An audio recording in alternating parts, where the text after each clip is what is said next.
అలాగే వి ప్రకాష్ గారిని మాట్లాడవలసిందిగా రిక్వెస్ట్ చేస్తున్నాము.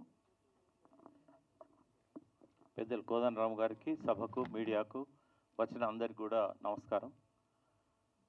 వనజీవి రామయ్య గారు చరితార్థులు, వారిని చాలాసార్లు కలిశాను, వారితో వేదికలు కూడా పంచుకున్నాం.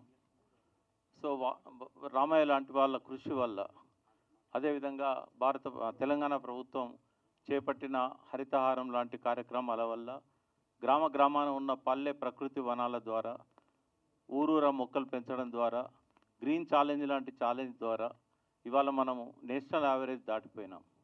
17% ఉండే తెలంగాణలో, తెలంగాణ ఏర్పడే నాటికి గ్రీన్ కవర్ అంటే హరిత వనాలు కావచ్చు, వృక్షాలు కావచ్చు, కేవలం 17% ఉండే భూమి మీద.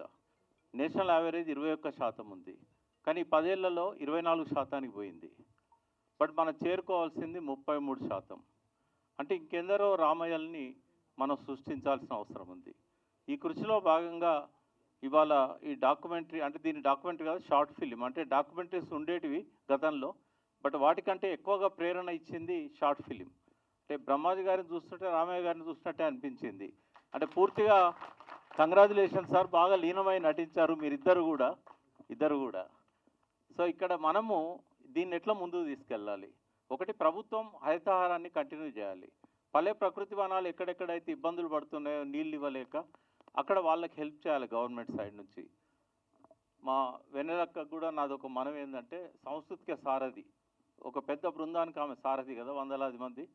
సో ఈ వృక్షాల గురించి, మొక్కల అవసరాల గురించి పాటల్ని, రకరకాల సాంస్కృతిక కార్యక్రమాల్ని తన బృందం ద్వారా గ్రామానికి తీసుకుపోవాల్సిన అవసరం ఉంది. వాళ్ళ నాన్న ద్వారా తెలంగాణ అంతా చైతన్యవంతమైంది.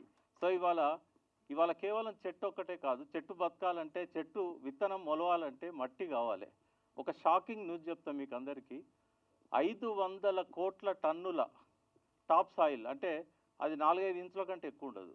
1 ఇంచు టాప్ సాయిల్ తయారు కావాలంటే 500 నుంచి 1000 సంవత్సరాలు పడుతుంది.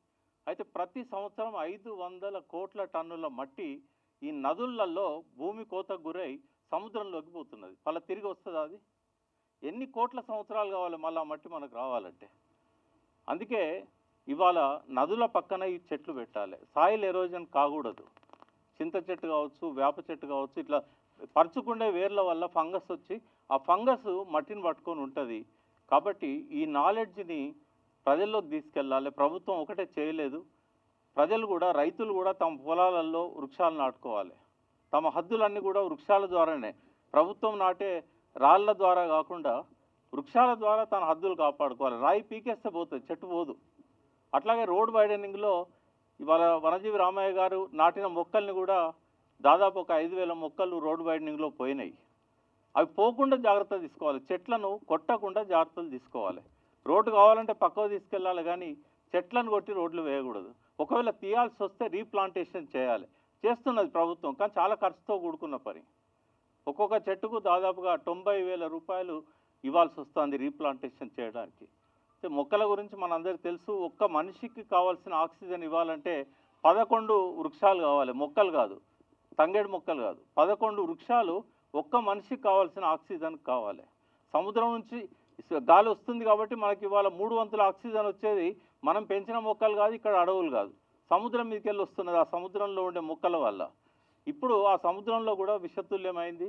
కాబట్టి మనం మొక్కలు లేకుంటే భవిష్యత్ తరాలు బతికాయి. మొక్కలు బతకాలంటే టాప్ సాయిల్ను కూడా మనం కాపాడుకోవాలి.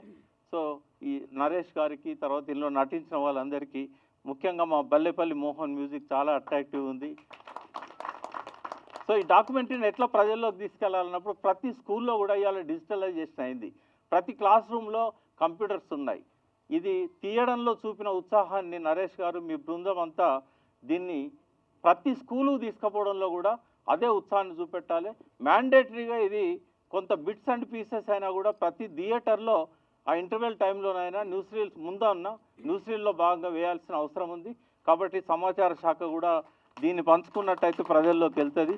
నన్ను ఇక్కడికి ఆహ్వానించినందుకు కృతజ్ఞతలు.